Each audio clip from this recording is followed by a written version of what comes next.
One of the more common difficulties that people come along to see a psychologist for is burnout. And this is when people have persistent stress symptoms that relate to extra pressures over a period of time. So the thing with burnout is it's when the demands on us outstrip our resources.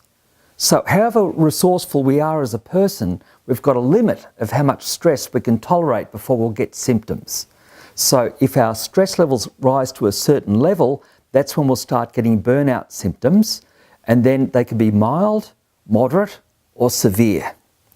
So one of the first things that we look at when people present with ongoing stress reactions, which we would relate to burnout, is for people to recognise, first of all, some of the extra pressures that have been on them that are leading to not being able to function in the usual way.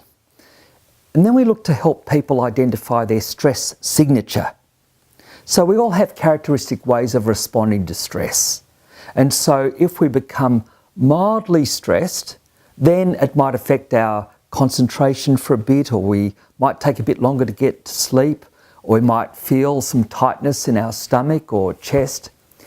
Then if it progresses further, we'll have more moderate burnout symptoms that are specific to us. For example, we might find that we become a little bit more socially withdrawn, or we're more irritable to the point of maybe having more arguments at home, or might start using alcohol more as a way of trying to manage with stress.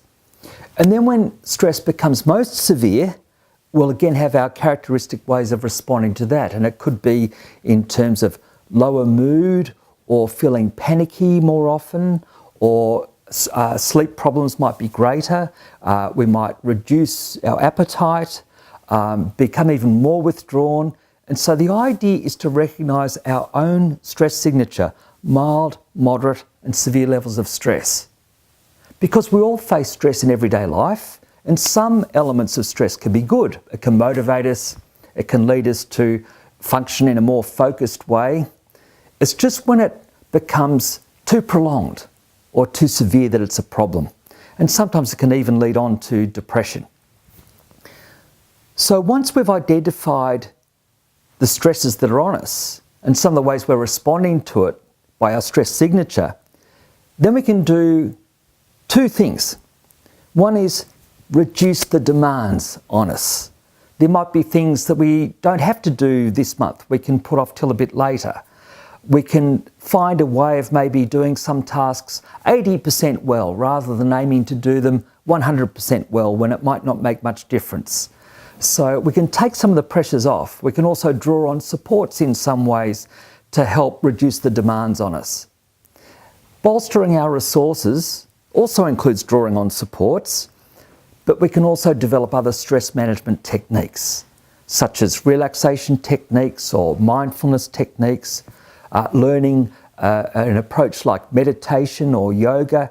These are different strategies that help reduce our tension levels.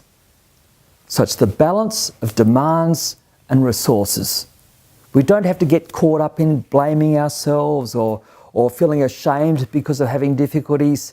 It's recognising that that's going on and then actively doing something to address it.